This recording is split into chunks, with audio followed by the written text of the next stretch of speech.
Yeah, there are many contributing factors. Black boys are suspended from school at a rate far higher than boys in general. Some experts feel teachers tend to have lower expectations for them and say they're not given the same opportunities to participate in the classroom. All of these can be big roadblocks on the path to reading proficiency, and that's where Barbershop Books comes in. It's a nonprofit organization with a simple mission: inspiring Black boys to become lifelong readers. I believe that reading can free kids to realize their full potential, whatever they want to do. Alvin Irby knows reading can transform your life. It's why he started Barbershop Books, an idea sparked by, well, a trip to the barbershop. At the time, he was a first-grade teacher in the Bronx and saw one of his students in the shop. And, he's kind of looking out the window, a little bored. He starts getting antsy, and his mom is like, "Sit down." And the whole time I'm looking at this, all I keep thinking is he should be practicing his reading.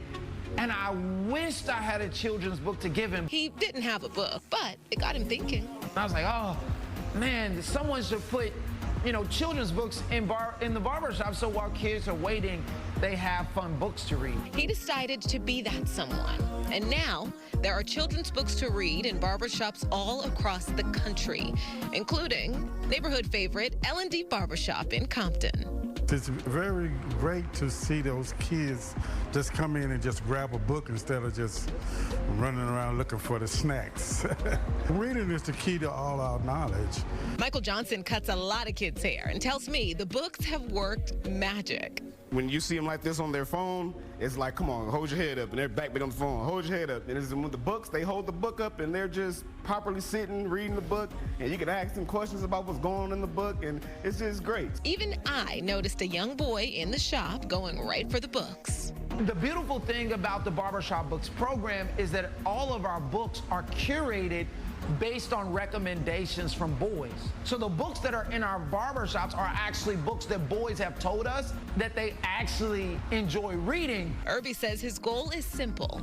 He wants Black boys to read for fun and identify as readers. If you develop a love and an interest in reading, it can change your life.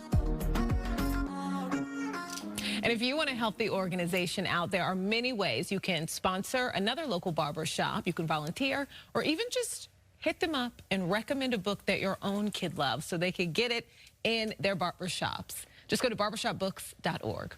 Love this story. Thanks. Love what they're doing. And it's fun to tell it. The access. Yeah. Right? By leaving those books in the barbershop, it's giving these young kids an access to the books that they, didn't have more in their face. Just kind of helping create another hobby. And I think it's cool kind of looking back. We all think about, like, what was the first book that really just meant something to you? When did you learn to read? And there's a new generation of kids, and at least some of them are going to say, actually, I started loving to read at the barbershop. Yeah. You know what I mean? Like, that's going to be a story that an adult tells. Mm-hmm. Of course. Yeah. It's a beautiful message. Reading is knowledge, as our friend said. We love it. Thank you. Thank you. I'm going to look up this website because I didn't even think about this. Gus goes to a barber, and the wait time for this guy, because he's good, is a neighborhood barber, but he doesn't have books there. So I'm going to use this. It's inspiring me, Brooke, so thank you. I'm going to bring books to his barbershop just because it's a great idea. And wow. Oh, yeah, that's moved me today, so thank you.